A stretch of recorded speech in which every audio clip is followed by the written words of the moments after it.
There's a math you do, sometimes, when it's quiet. Maybe you know the feeling. It tends to come not when you're busy, but in the in-between moments. Washing up, driving somewhere familiar, lying awake before the day has started. The mind drifts backward, and it lands, the way it always seems to, on the lost time. And it begins to count. It is a strangely one-sided arithmetic, the kind the mind only ever seems to do against you. It never tallies up the good years, the ones that went right, the quiet mercies. It only ever totals the losses. And the more it counts, the more permanent the loss begins to feel. As if the sheer size of the number somehow proves the case is closed. But a large debt is not the same thing as an unpayable one. The size of what you lost has never been the measure of whether it can be restored. It is only the measure of how much it will take. And there is one for whom no amount has ever been too much. You don't mean to. It just starts. You count up the years, the ones that got away from you, the decade you lost to a marriage that was slowly eating you alive, the years that went to raising everyone else while something in you quietly went hungry, the season you spent so afraid, or so tired, or so far from God that you can barely remember living it at all. And you add them up, and you look at where you are now, and you think, I could have been so much further along by now. Look how much time the locusts ate. And it isn't even the big, dramatic losses that do the most damage in that math. It's the quiet ones. The ordinary Tuesday you can't get back. The slow years where nothing terrible happened, exactly, but nothing you hoped for happened either. You just kept the household running and the people fed, and woke up one day to find a decade had passed while you weren't looking. Those are the hardest to grieve, because there's nothing to point to, no single tragedy, just time, gone, quietly, while you were busy surviving, and you can't even say what you would have done differently. You only know there's a hollow where those years should be. And the cruelest part of that math is that it can't be undone. You can forgive a person, you can clean up a mess, but you cannot get a year back. Time only runs one direction, and every door it closes behind you stays closed. So you carry a particular kind of grief that doesn't have a funeral. The grief of the life you might have lived, the woman you might have become, if those years hadn't been devoured. And quietly, you've decided that's just the cost, that some things are simply too late, that you'll spend whatever you've got left trying to make up for time you can never actually make up. And that trying is its own kind of exhaustion, isn't it? The hurrying, the sense that the clock is against you now, that you're behind and have to make up ground, that there isn't time anymore to rest or to be slow because you wasted so much of it already. So you push. You take on more than you should. You can't quite let yourself enjoy a quiet afternoon, because a quiet afternoon feels like more time you can't afford to lose. The regret over the years behind you has quietly stolen the peace out of the years you still have. That is what shame over lost time does. It eats the present in order to punish you for the past. And it never even works, that punishment. It doesn't bring the years back, and it doesn't make you feel you've finally paid for them either. It just quietly spoils the years you still have, one anxious afternoon at a time. Regret is a debt collector who takes and never once marks the account paid, because what it demands was never the right kind of payment in the first place. I want to sit with you in that, because I'm not going to tell you to just be grateful and move on. The years you lost were real. The grief is real. But there is one word in a verse you've almost certainly seen, and I think it has been quietly disappointing you for years without your even knowing it. Because we've been told it means one thing, and it actually means something far better. And when you see what God really said, I think it's going to change the whole math. Stay with me. I know that is a big thing to claim about a single word, but the Bible was first written in languages that pack more into a word than English can easily carry. And every so often, the entire weight of a promise turns on one of them. This is one of those times. The English gives you a faint photocopy of what God actually said here. Let me show you the original. The verse is in Joel, a short book near the back of the Old Testament.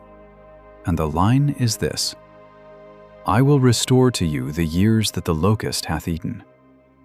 You may have seen it on a card, or a coffee mug, or stitched on a pillow. I will restore the years the locusts have eaten. It's one of the most quoted comfort verses in the whole Bible, and maybe that is part of the problem. A verse can get quoted so often on so many mugs and cards that it goes soft in our hands. We stop hearing it and start merely recognizing it. The way you stop really seeing a picture you've had on the same wall for years. We assume we already know what it means, and so the very familiarity of it has quietly hidden the strongest thing about it. We have been comforted by the gift shop version and never once opened the real one. And here is the quiet disappointment hidden inside the way we read it.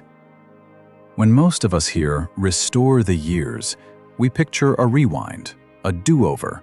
We imagine God somehow giving us the time back, winding the clock backward, handing us those lost years to live again the way we should have.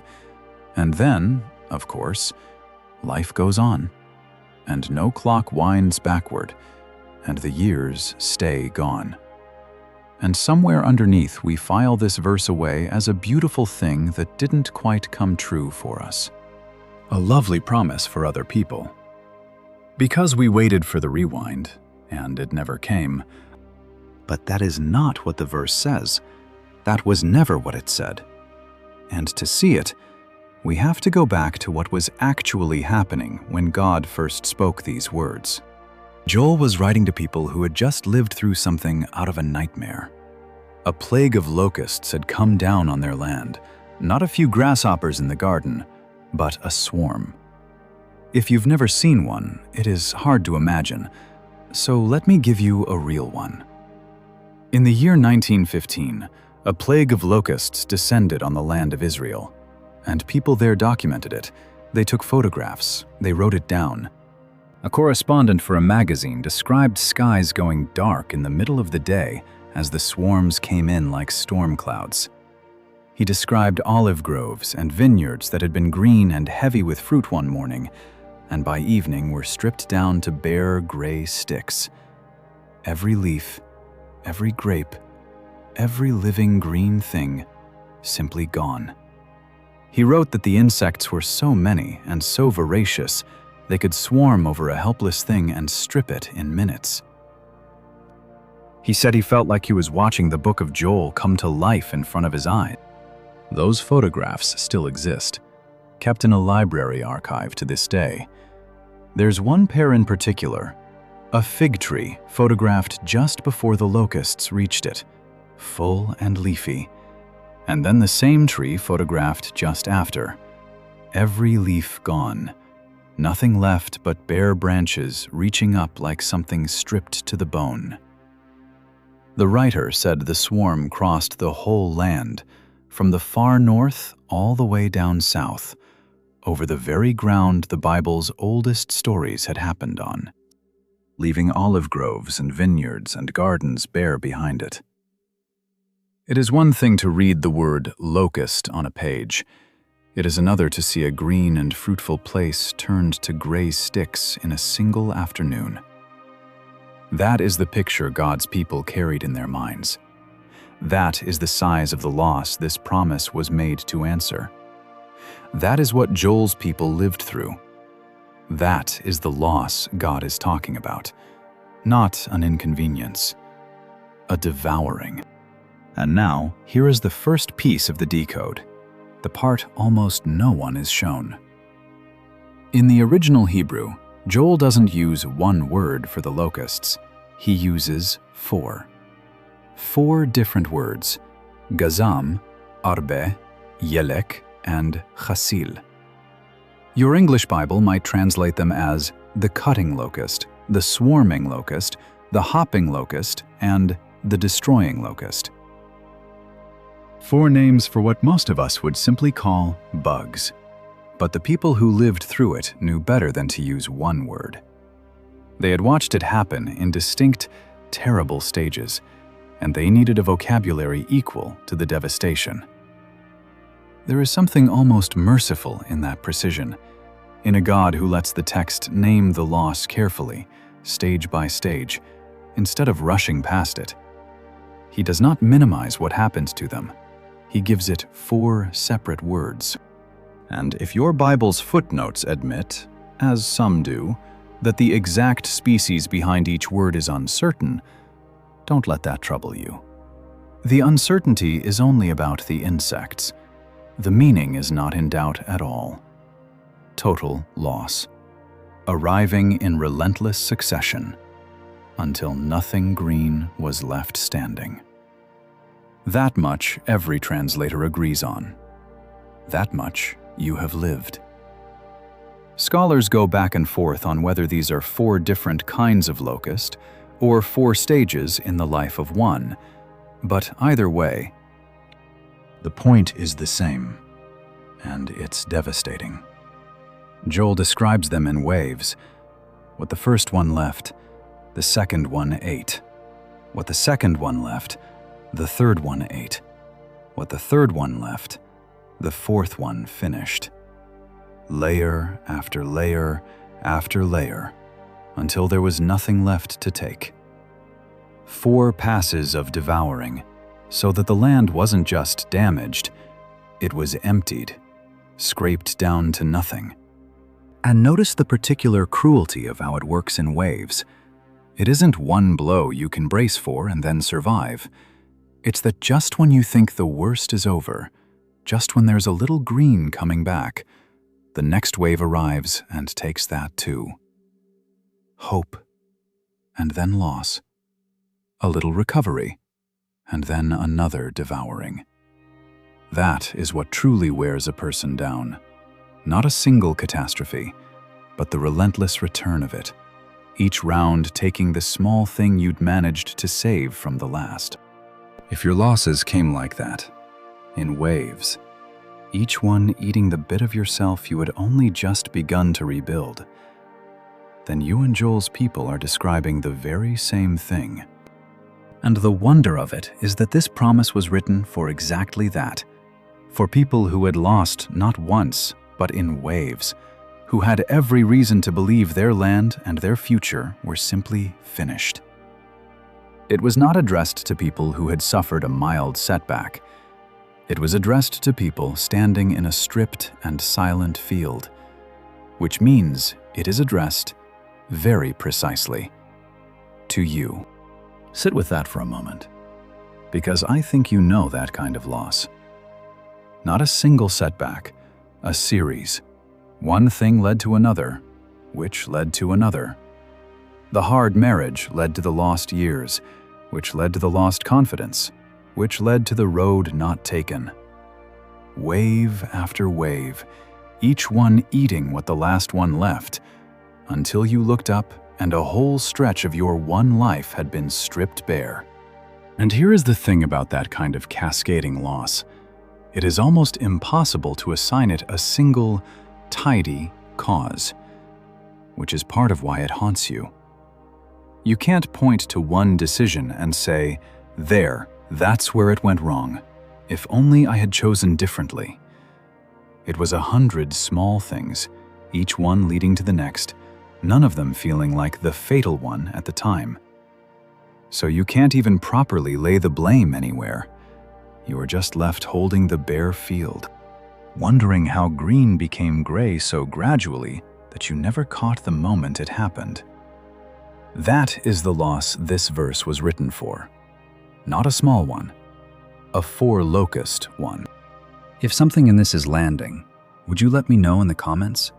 You don't have to say what the years were, just write the word restore, and let it be your way of bringing the loss into the light.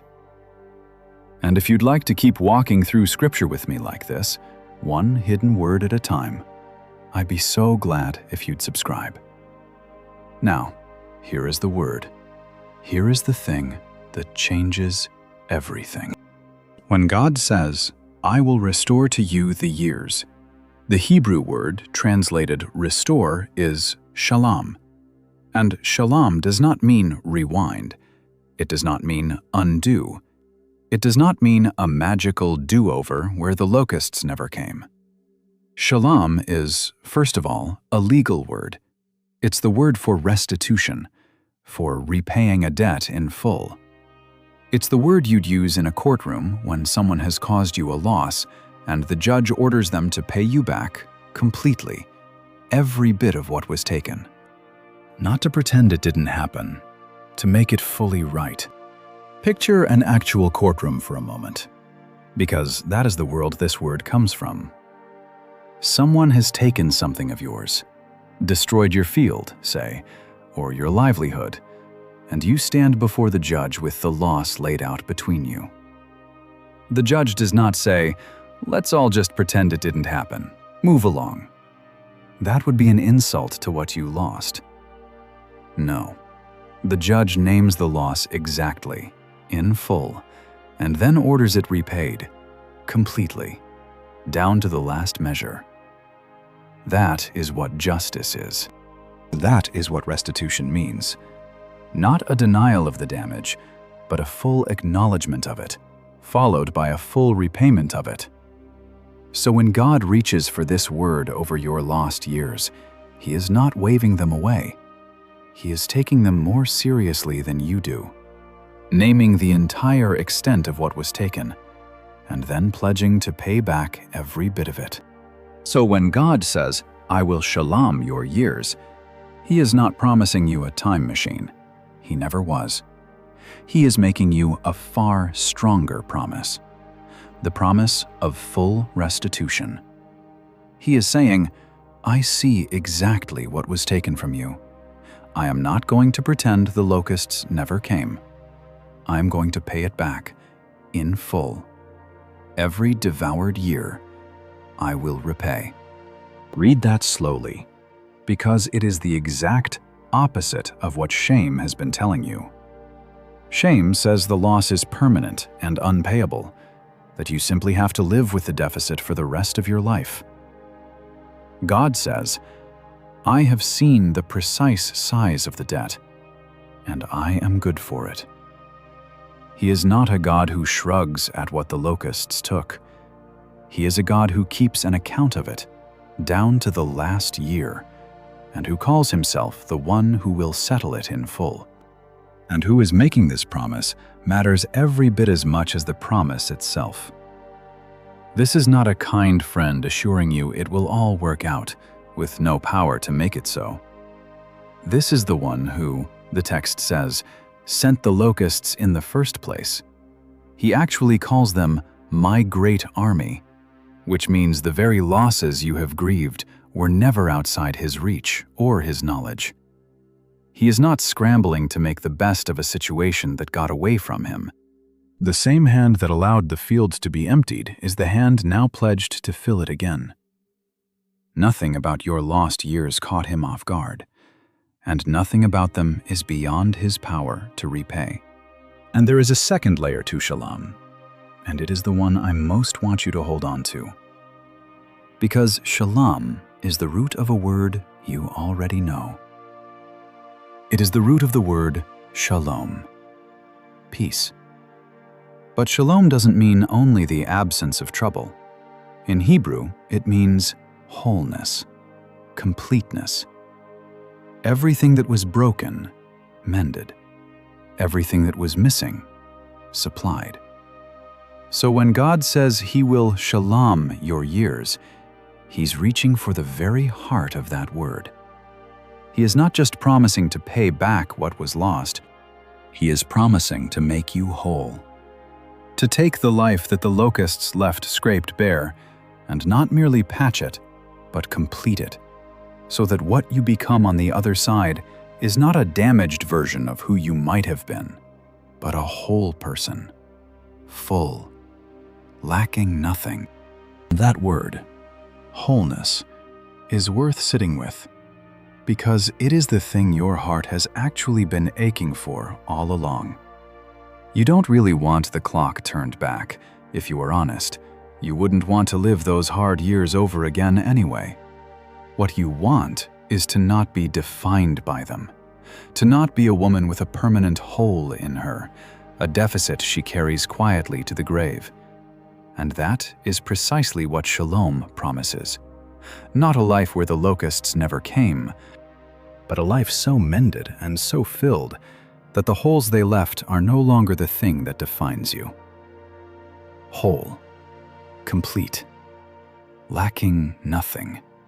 Not because nothing was ever taken, but because everything taken has been more than supplied. Do you feel how much bigger that is than a rewind? A rewind would only get you back to where you started. It would just hand you the same years to risk losing all over again. But restitution from the God who owns time itself is a different thing entirely. He doesn't wind the clock back. He does something the clock could never do. He pays you back, in full. And He makes you whole. And a whole, repaid life going forward can hold more than the years the locusts ate ever could have. Think about what that means in plain terms.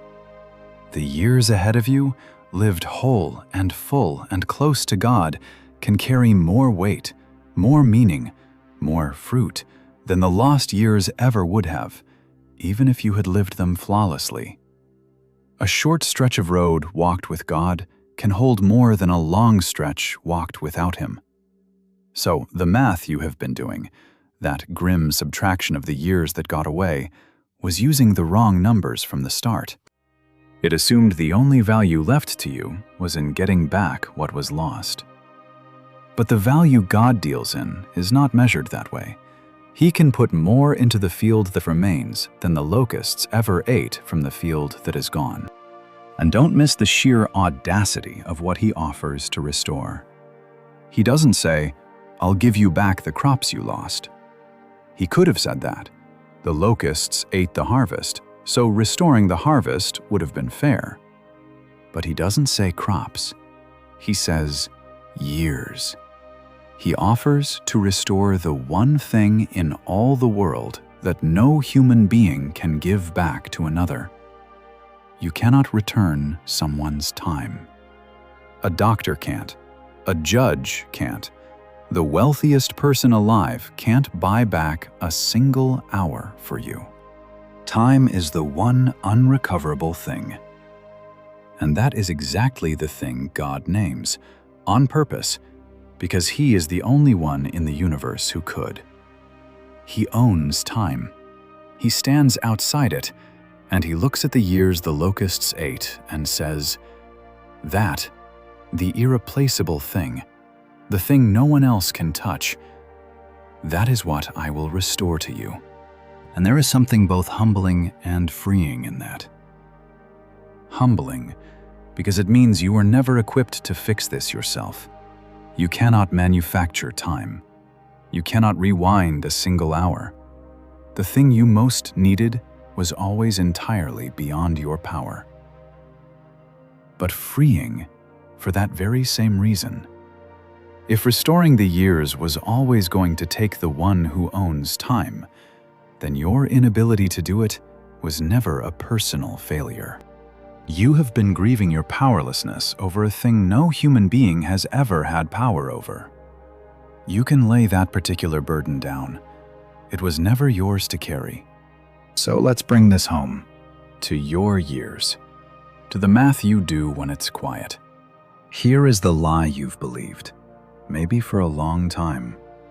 You've believed that because you can't get the time back, the loss is permanent and final, that the years are simply gone, The account can never be settled, and the best you can do now is limp forward and try not to think about it. You've been grieving the rewind you were never going to get. And as long as a rewind was the only thing you could imagine, of course it felt hopeless. Because a rewind is impossible. The clock doesn't run backward for anyone. And I think part of you has known that for a long time, which is exactly why the verse has quietly stung instead of soothed. Every time someone offered it to you, restore the years, restore the years. Some honest part of you thought, but the years are gone. That isn't how time works. And so the promise felt a little like pretending, a sweet thing people say that doesn't survive contact with reality. If that has been your quiet experience of this verse, I understand it completely. And here is the relief. Your honesty was right, and it was only the shallow reading that was wrong. You were never meant to believe in a rewind. You were meant to receive something a rewind could never have given you. But God never offered you the impossible thing. He offered you the better thing. He did not promise to unhappen your past. He promised to settle the account, to pay back in full what was taken, and to make you whole going forward. And that is not impossible at all. That is exactly the kind of thing He does. He is in the business of taking lives that were scraped down to bare sticks and growing them green and heavy with fruit again. The same passage where He promises to restore the years goes on to say His people will eat in plenty and be satisfied. And then it says something that should stop you in your tracks. It says, "And my people shall never again be put to shame." The restoration isn't just about getting things back. It reaches all the way down to the shame you've carried about the lost years. And it pulls that up by the roots too. Read that promise once more. Never again be put to shame. Because the lost years don't only cost you the time, they cost you the way you see yourself. They leave you walking with your head a little down, carrying a private verdict that you are the woman who wasted her best years, the one who fell behind, the one with the squandered decade in her story. And God says the restoration reaches all the way down to that too. He is not only restoring the field, He is lifting the head of the woman who stood weeping in the middle of it. The shame about the lost years is part of what the locusts took, and so it is part of what He means to give back. And I want to gently take something off of you, because I think you've been carrying it. You have been trying to be your own restorer. You've been trying to make up for the lost years with your own two hands, rushing, overworking, never resting, driving yourself hard to claw back time, as though if you just hurry enough, you can earn those years back before it's too late.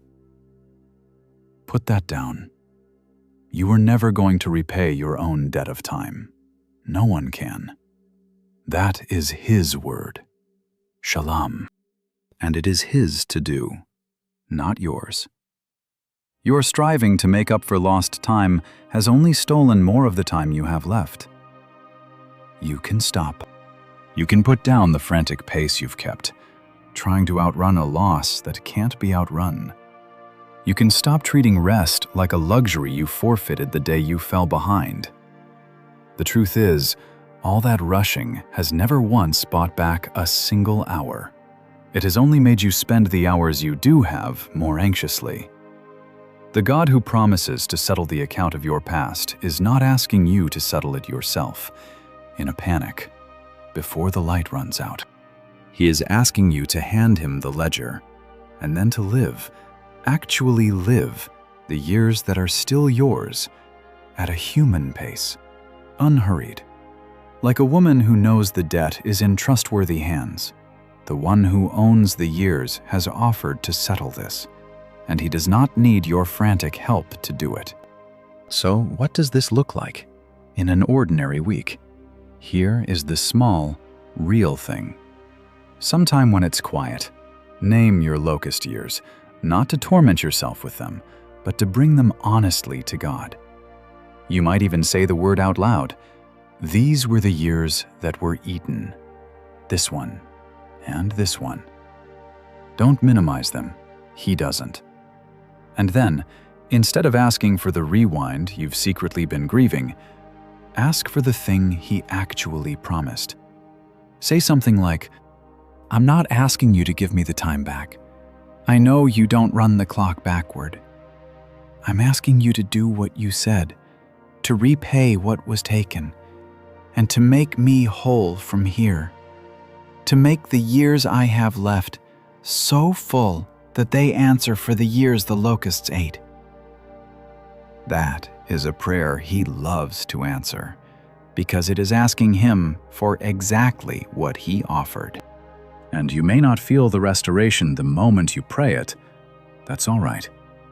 Restoration, like a replanted field, tends to come quietly and in seasons, not in a single dramatic afternoon. You plant, and for a while the ground looks as bare as it ever did. And then one day there is green you didn't expect, and later still there is fruit. Don't measure the promise by how you feel the night you first pray it. Measure it the way a farmer measures a field, over seasons, with patience, trusting the one who has never yet failed to bring a harvest up out of ground that was honestly given to him.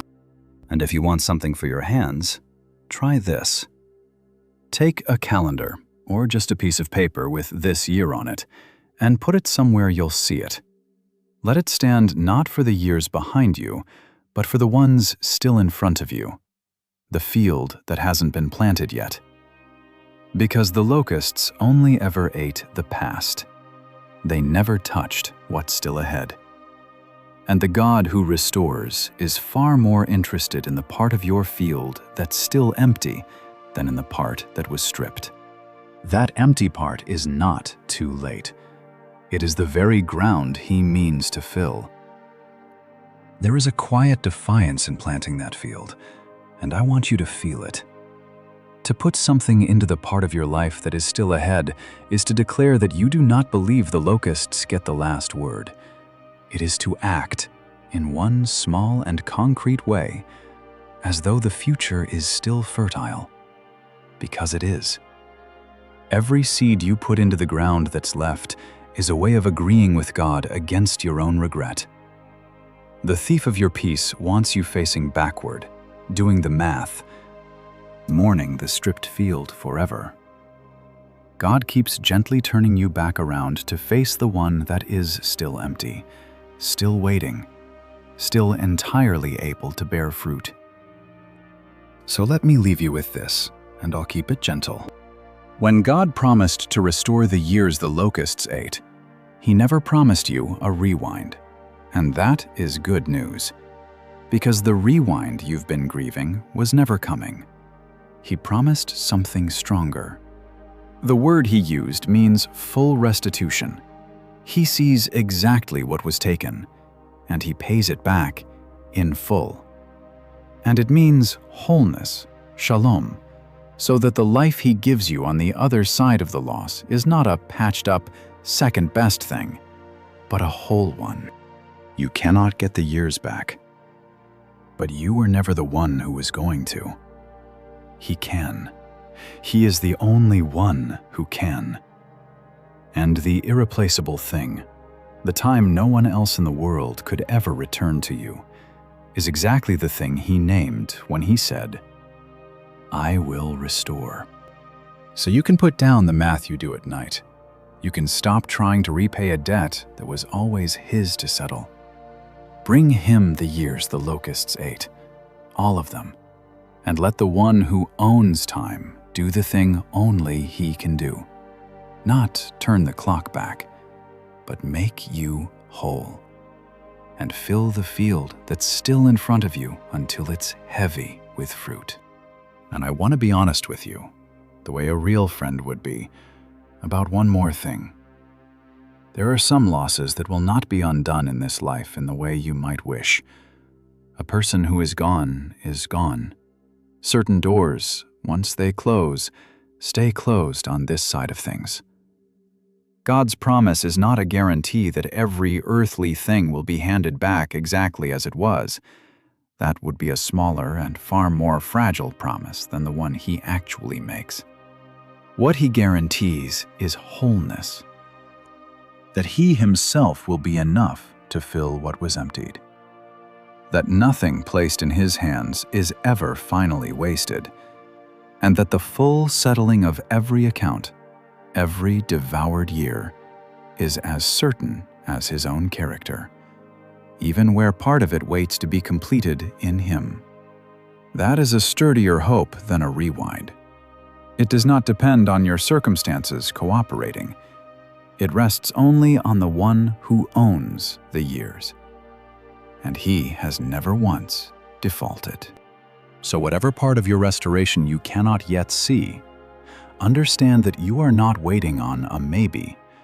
You are waiting on a certainty that simply hasn't fully arrived yet. The way a freshly planted field is already a harvest, just not a visible one. The outcome was settled the moment He spoke. Only the timing is still unfolding. A farmer does not stand over freshly turned soil despairing because he cannot yet see the wheat. He knows what he put into the ground, and he knows the one who sends the rain. And so he waits in a kind of confident patience that looks, from the outside, almost like rest. That is the very posture this verse is inviting you into. Not resignation, and not frantic striving, but the settled waiting of a woman who has handed the field to a faithful God and trusts Him for the harvest. The locusts ate a great deal. They never touched what He's about to grow. Take good care of yourself, and I'll see you next time.